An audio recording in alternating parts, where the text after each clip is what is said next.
I'd like to share with you a very interesting conversation that I had with a new client. It's my hope that what I shared with her is a help to you the way it was to her. She's 21 years old, a recent college graduate. She's preparing to sit for her CPA exam. She is just out of a 5-year relationship that she said devastated her. I said, explain to me why it was devastating. She said, well, Doc, I would best describe our time together as a consistent wave of chaos. I said, what do you mean by that? She said, well, the highs in our relationship were rare, but when they were there, they were good. She said, but the lows were very low and the lows were very consistent. I said, I understand. I said, what were some of the things that made up some of those lows? She said, that he was a serial cheater, that he cheated at least 5 times in the relationship. She learned of these cheating occasions, not necessarily when they occurred, but she did learn of them at some point within the relationship, and she chose to stay. She said, Doc, I own the fact that I chose to stay, and that may have been an error, but maybe it was my youth, I don't know, but I really thought that he was my person. I said, why do you say that? She said, well, he admitted to these things after, me really catching some things. So I'm not quite sure if it was really him admitting it as much as being caught. But in doing so, he then said to her and has been saying to her leading up to the breakup that she changed his life and that he could not imagine a life without her. I said, that's interesting. I said, how do you feel about that? She started crying. And I gave her a moment to cry. And she says, Doc, I'm going to sound crazy to you, but I really can't let go, I believe, of our history together as much as I can't let go of him. It's 5 years of my life that I feel like I've wasted. And she cried more and she was really heavily sobbing. And I gave her a moment and I said to her, I understand, but let me talk for a while and give you a chance to gather yourself while we do. I said, ma'am, we in general have a very unhealthy relationship with nostalgia and anxiety. And I said, I'll deal with nostalgia first. One of the things that we all have to understand is that just because you have a connection that created a memory, it doesn't mean that that memory is worthy of a future. She started to sob even more. She said, Doc, I knew this. I said, just bear with me. It's going to get better. We sometimes connect memories of the past with the promise of a future. And just because you had genuinely good memories with a person, or you had an extended future with a person, it does not mean that either those memories or that period of time is worthy of a future.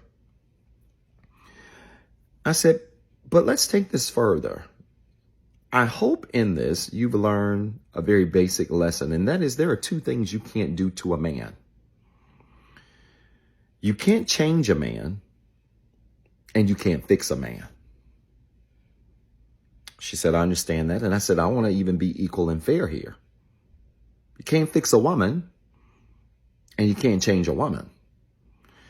The fact of the matter is, anytime you are in a relationship with a man who says to you, hey, you have changed my life. You fixed me. I was a mess. I am a mess and was a mess until I met you. And now being with you has fixed my life and changed my life. It sounds noble. But my $1 million question to you is he the most complete version of himself?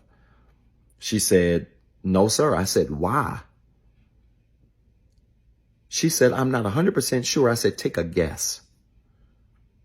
She said, well, if he claims that he became that version of him because of me, then he's implying that I'm the one that changed him. I said, correct. I said, but why does that make him not the most complete version? She said, then I'm not sure.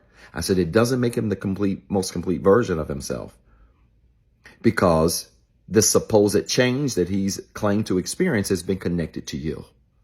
And anytime we change or heal or try to fix ourselves for other people, we're really not changed. We're really not healed, and we're really not fixed. I said, so when he says to you, you made him the best version of him after cheating 5 times. These changes that he's supposedly made were never for himself. These changes were for you. She said, I get that. I said, let me explain to you quickly the challenge with what I call Lifetime Achievement Awards. I said, have you ever heard of that? She said, of course. I said, you've watched award shows, correct? She said, absolutely. I said, who gets a Lifetime Achievement Award? She said, people who have a consistent body of work over time. I said, that's a great answer. I said, have you ever heard of the group Milli Vanilli? She said, no, sir. Now, granted, she's 21. I get it. I said, you probably haven't. I said, when you get a chance, Google the group Milli Vanilli. These 2 light-skinned guys with dreads, decent-looking guys. My friends that are women used to always think they were attractive. Had maybe 1 or 2 hit songs, and they skyrocketed to the top of the charts. Were on some of the award shows and performing until it came out that, number one, they not only didn't have many hits, it came out that they were lip syncing, that they really weren't performing the songs that they claim to perform. She's listening to me. I said, here's the truth about them. They were not only fake, they were one-hit wonders.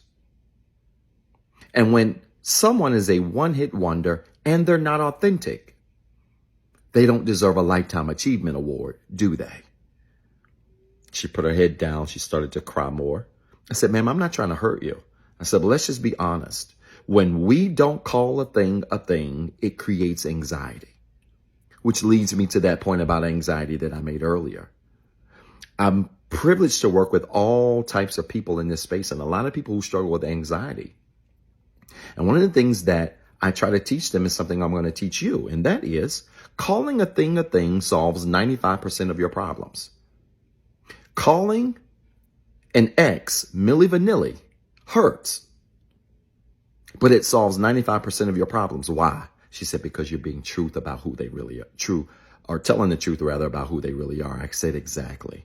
I said, ma'am, you know what fixes the other 5%? It's having the courage to make the decision. Take anybody who has anxiety. One easy way to deal with that anxiety is to be honest about a thing. Relationship, ex, family history, childhood trauma, whatever it is. Be honest about that thing. That solves 95% of the problem. The other 5% is having the courage to do something different. I said, ma'am, you're hurting over this 5-year relationship. But I'm here to tell you, history is not enough for you to stay. And you have to embrace what's called a Pookie experience. She started laughing while she was crying. She said, Doc, what in the world is that? I said, have you seen the movie New Jack City? She said, I have. I said, interesting. I said, Chris Rock's in this movie. He's a reformed crackhead, or trying to be, that they want to use to take down G Money. And they had to put him in a rehab facility and let all the crack in his system go out of him. So he's turning on the bed and he's sprawling, trying to get this crack out of his system so that he can recover. I said, ma'am, when you execute decisions in your life in courage, it's not a comfortable decision, but it at least positions you to have the courage to look beyond history and do what's right. I said, ma'am, your history with this man is not enough. And I don't care if you have to cry for the next 6 months. Go through a Pookie experience and get this out of your system so that you recognize that your history with him is not enough for you to continue to have anxiety about everything that he was not. I hope this made sense. If it did, type church in the comments with 3 R's, and then remember, you've got 2 jobs. 1, be better today than what you were yesterday. And 2, don't forget what I told you. What's up, everybody? This is Dr. Zeb. Listen, I've been dying to make this announcement for a very long time now, and I'm pleased to say that Inspire Nation has officially launched. Yes, we finally got a Facebook and YouTube community group where we're going to have exclusive content, exclusive shorts, exclusive discussion prompts, where we're going to engage with other people literally around the world who are on the same healing journey that we're on. I need you to go find these pages right now on Facebook and YouTube. Inspire Nation, follow the page, join the group, introduce yourself, and be prepared to link up with literally thousands of people around the world who are on the same healing journey, who are looking for the same resources, and who want to also be surrounded with other like-minded individuals who are growing in the same direction as you are. I'm so excited about this because it's the beginning of some great things I can't talk about right now. Listen, you got two jobs. One, be better today than what you were yesterday. And two, don't forget what I told you.